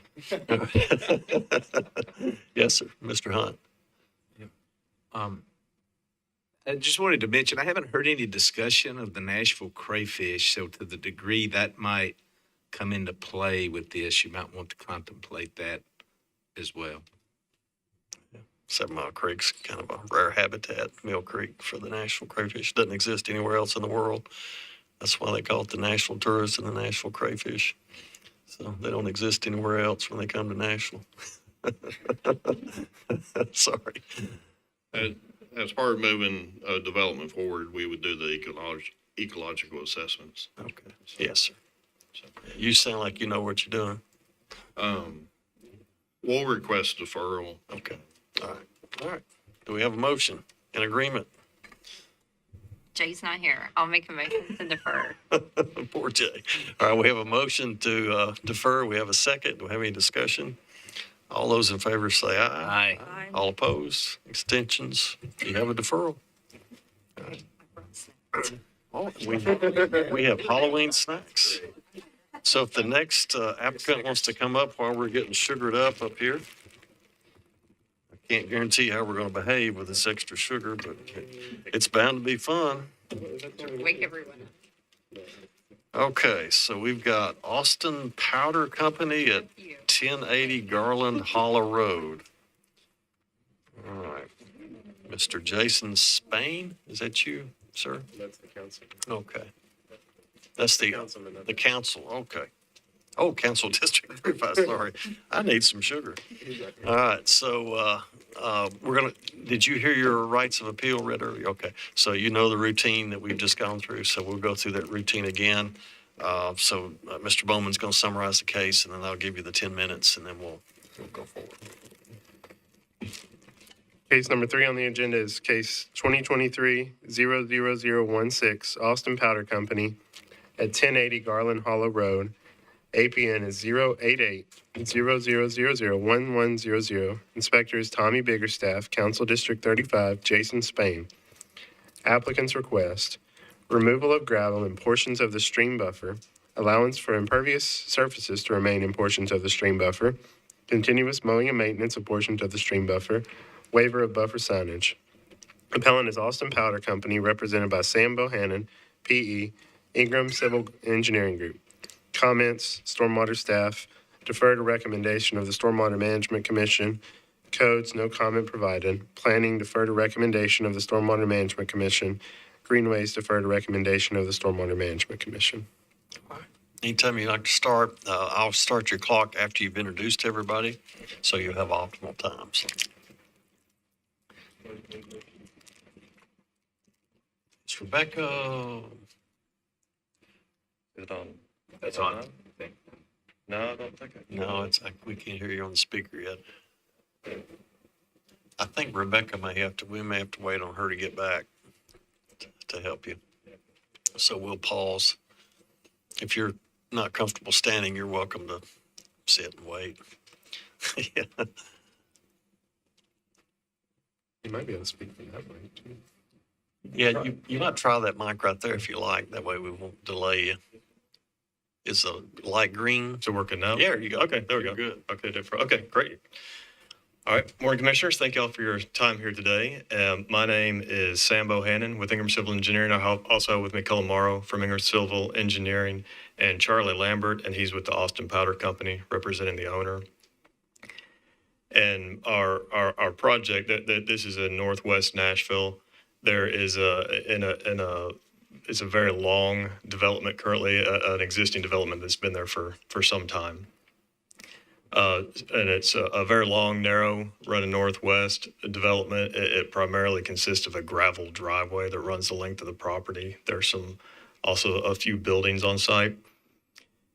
And what we were proposing to do as a part of this project is add 2 new buildings, one in the very south end of the site at the end of the gravel driveway, and then one on the north end of the site. There's actually an existing office building on the north end of the site, so they're relocating that. They're tearing down their old one and locating it a little bit closer to their main entrance to the drive. And also add in about a dozen or so parking spaces by their new office building. So what we've done is we've kind of taken the first thing they wanted to look at is the building in the back, and then we took a look at a larger picture of what they're developing on that property. Tried to do more of a master plan approach and get all the buildings that they're going to have and all the parking that they want to have when they're finally done developing. And as a part of this, we're not disturbing a very large amount of area. I think we're in the ballpark of half an acre of disturbance. A lot of that existing driveway is in the buffer, though. There's a 50-foot Zone 1, Zone 2 buffer on that creek there due to the large drainage area coming to it. So during our design process, we're treating water quality with some farther north with some sheet flow requirements, treating some of the existing impervious area, existing drive. And then as far as detention, we were trying to do detention, but we don't have a lot of room for detention ponds or anything like that. We're very close to the level of the creek. So we were trying to remove some gravel, some of the existing gravel drive that they don't necessarily need. It's just wider in some spots than they need. Try to remove some of that existing gravel to compensate for detention for what little bit of added impervious we've got. But those areas that we were looking at removing the gravel is actually in a buffer in the Zone 1 and Zone 2 buffer of the creek. So the areas, when we were looking at removing those areas to compensate for detention for the added impervious, that's what we understand has kicked us into the realm of needing a variance specifically for some of those existing drives that are already in the buffer. And that's what we're coming here today to discuss and with you all.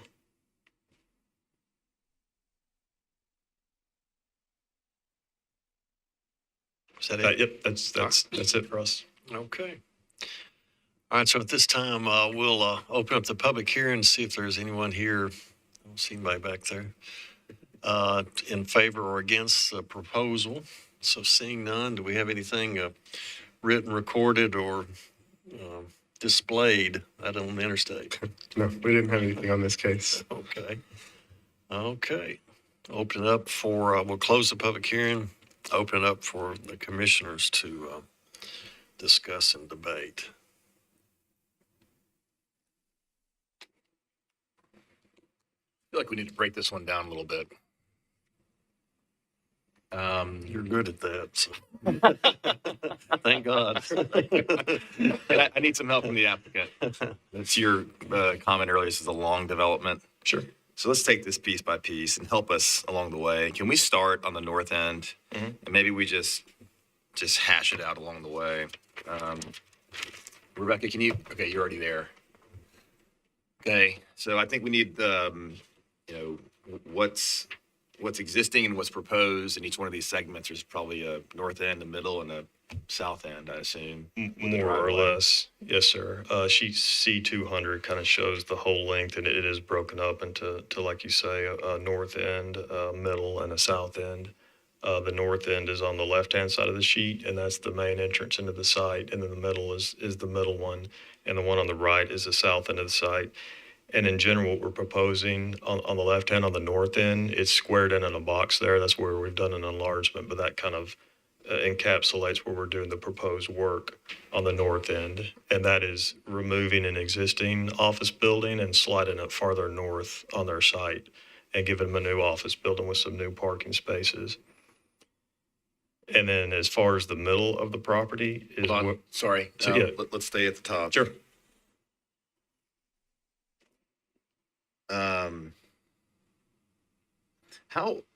What is the relationship of the creek bed to the building? What's the elevation of the creek, ballpark? How far below, just roughly? I think it's probably within something like 5 feet, approximately. So on the north end, you're not actually, other than this tiny Is it on? one. Oh, sorry. You turned me I off. couldn't hear you on the speaker.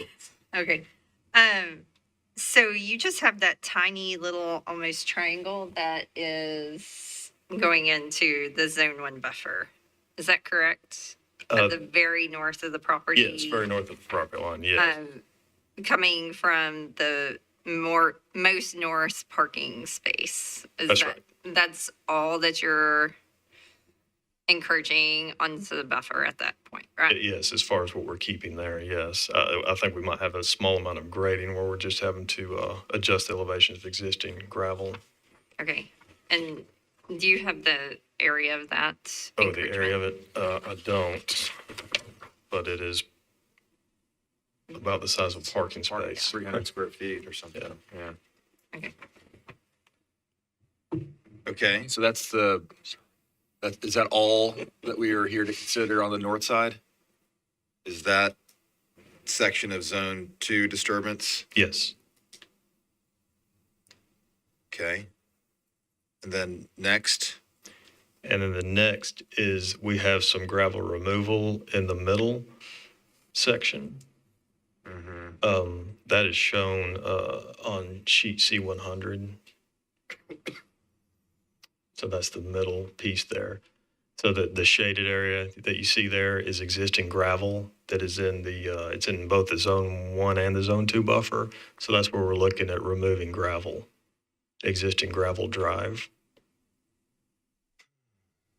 And then it would go back with some type of grass planting, or I think generally Charlie just left unmaintained after it gets established.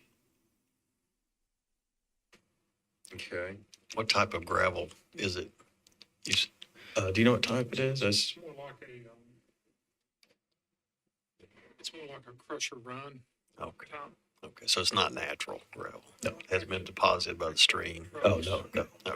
Truck can operate on both sides of the building. Okay. So on that middle portion where you're removing the gravel, you're essentially putting in or maintaining an existing drive. Is that correct? That's correct, With yes. the loading To the, dock? to the left-hand side of the shaded area there, they've got also existing gravel. So that's what they would continue to use as their driveway. Okay. Okay, so that's the middle. Anything else in the middle? No. And then now the south side. And on the south side, there is a there's the proposed structure that's going in right there. So the structure itself is outside of the buffers. It goes right up to them, but it's staying outside. And there's a dock. That's a dock is the concrete on the north end of that structure is a 4-foot dock. So they can have trucks load and unload from that structure. We've got a retaining wall on the left-hand side of it because there is going to be a bit of cut into that hillside there, but that's the opposite side of the stream buffer. On the stream buffer side, the building foundations are basically at grade, so we're not having to do any grading on the stream buffer side. And then where we are encroaching, so none of the proposed building is encroaching on the stream buffer. Where we are encroaching is what we're trying to work out with our stormwater detention. So that encroachment is shown better on sheet C100. And it's on it'll be thanks, Rebecca.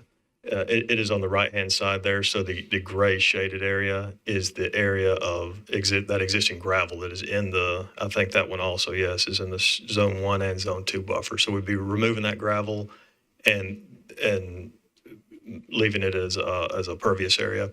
That area we are requesting to be maintained because there's certain federal requirements they have to around the magazine that they have to maintain the vegetation just for fire purposes.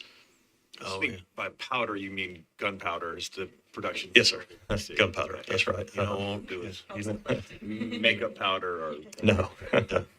Yeah, explosive powder. Yeah, Don't want any flammable native grasses near that, so. that's right. Yeah. And the buffer signage, is this a commercial facility? It is. Yes. So typically, we've tried to give waivers or unique, arrangements for buffer signage around residential facilities, but around commercial facilities, often where you're hiring somebody to come in and kind of mow your grounds for you, that signage tends to kind of help keep people out. But you don't need signage if you're going to mow all of these areas. I assume you're wanting to continuously mow these improved areas where you're removing gravel and reestablishing grass. Is that true? I think just the north end and the south end, right, Charlie? Yes, not so much the areas in between. So not all the areas that we're removing gravel, like in the middle area, that would just be left to grow wild. Okay. So the signage would be helpful in making sure that the areas that grow wild don't get encroached on by a mower. It could be, yes. And I think part of it, is there any requirement that the signs would actually be in the buffer? Like The maybe edge, like right on the boundary typically. That's what I was thinking, usually right on the edge. And part of the problem is that the gravel drive is in the buffer for part of it. And the buffer kind of weaves in and out of or maybe the drive weaves in and out of the existing buffer. So would you be amenable just to putting up, signage sporadically in a intuitively common sense way so that people would know to stay out of that area and not mow it?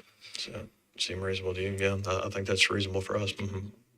I think that signage would be most useful in that middle area where you remove the gravel and return it to more native purposes. Yeah, so just kind of throwing it all out, that would be a little easier. Right, yeah, focus it in there. Mm-hmm.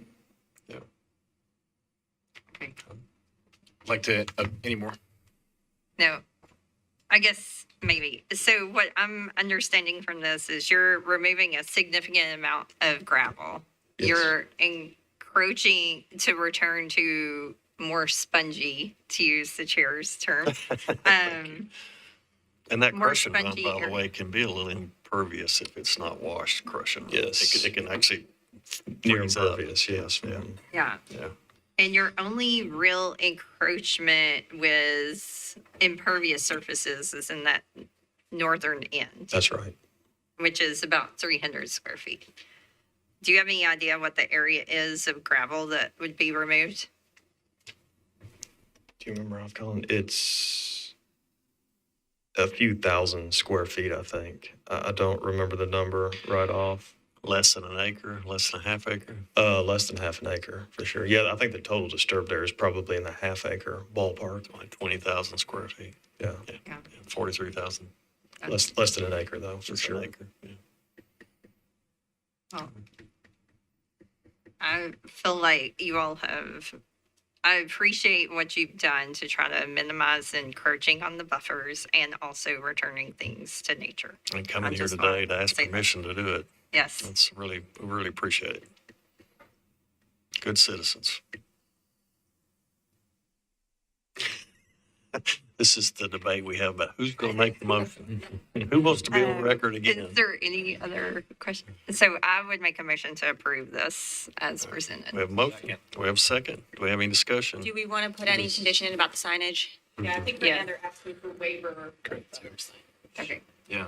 So So we we need to need- amend. Yeah, we need to amend it since we have a motion. Do you want to make a motion to amend to put the buffer signage Yeah, where so needed? a motion to amend the motion to approve the variance with buffer signage in, what did you say, logical locations? Yeah, to protect against mowing of naturalized buffer areas. Does that sound like a friendly amendment? Did you get that friendly amendment, Mr. Bowman? Bowman. All right, so we have a motion to amend the motion, so we're voting on the motion to amend. Actually, we need a second on the motion first. We have a second, so we have an amendment to the motion with a proper second. Is there any discussion on the amendment? Seeing none, we'll vote on the amendment to the motion. All those in favor of the amendment to the motion say aye. Aye. All opposed? Abstentions. The amendment to the motion passes to put in signage where practicable to protect the naturally redeveloping buffer areas. And you can work that out with staff and so forth if you want to protect yourself against any kind of future signage enforcement action. Okay. Then secondly, I'm being facetious.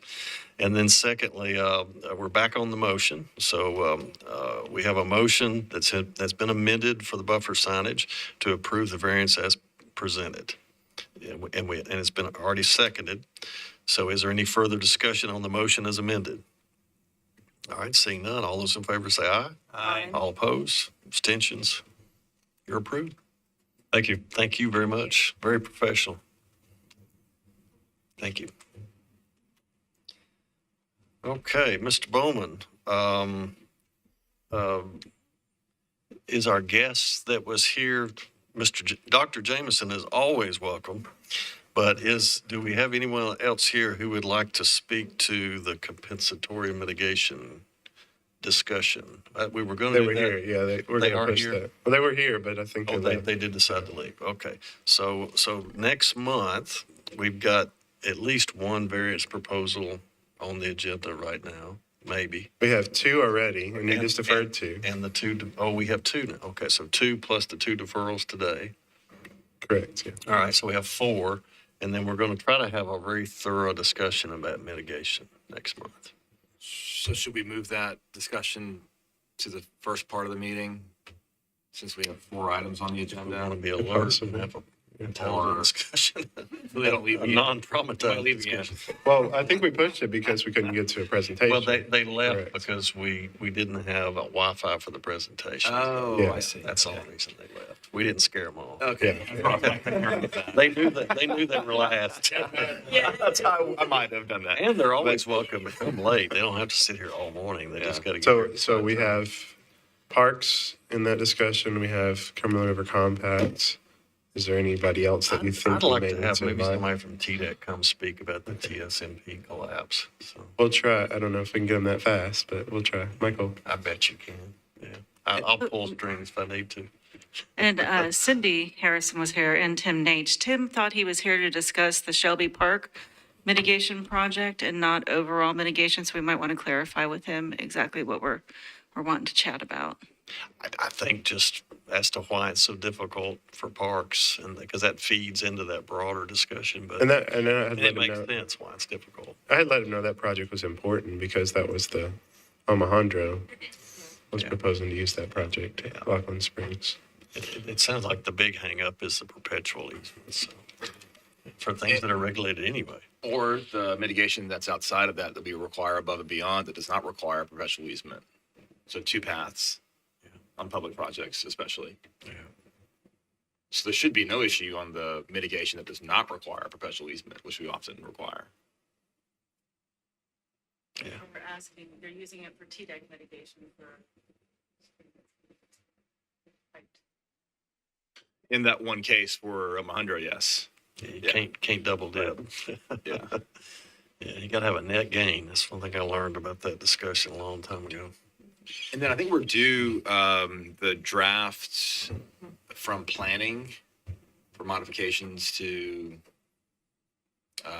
residential zoning and stormwater best management practices. Is that correct? Was that the presentation that was given at the Midtown Hills? That's active, yeah. Okay, yeah, they did, I think they did finish that study. I'll see if they want to try to come to December. That would be great. And give It'd us be an a long update? meeting, but it'd be great. If not, maybe January. I was gonna say, it sounds like we have several issues that are not cases, and I wonder if, I don't want to put more meetings on anyone's time, but it almost makes sense that we need just a dedicated meeting for all these extraneous We can do that. too. issues that we need more understanding and awareness and be beneficial for others, but A little workshop type. a workshop would be awesome. We just have to public notice it, and that's the Right. issue. But I think that would be valuable, because we want to make sure that we're giving sufficient time to the cases that are presented. And I want to make sure that no one on the commission or anyone presenting feels rushed in any way. So I think we have a lot of important topics, and I think it would be well worth having a separate meeting on. Sounds like a board retreat. Sounds like a sugar party to me, Would you watch it or something? or an eggnog party. That's right. Sounds good. It's for the Nelson Andrews So Center is. I don't think you need a motion for that per se, so that you got consensus. No, not necessarily. I guess we'll have to figure out a date and place and time and Sounds like we're all in. et cetera, et cetera. Maybe we can have a potluck too, so Let's see. maybe Trey, schedule it later to have lunch. yeah, we could try to do that. Yeah. Trey was reappointed at the council a few weeks ago, right? And then Kabir is going to be, hopefully, unless something happens. As long as he fills out his stuff for the Metro clerk. This coming Tuesday, he'll be reappointed as well. That means he was. Go in and sit down, don't stand in the hall. Yeah. Yeah, we almost got deferred, yeah. Oh, wow. Did you get your picture back with Mayor O'Connell? No. Oh, man, you missed it. All right. Okay, well, that's the life of a new mayor, so busy. All right, any other business? Good meeting. Have a motion to adjourn? So moved, second? Seconded. All right, properly seconded. It's non-debatable motion. All those in favor say aye. Aye. All opposed, we are adjourned. If you would like to see this presentation again, or for more information on this and other programs, visit nashville.gov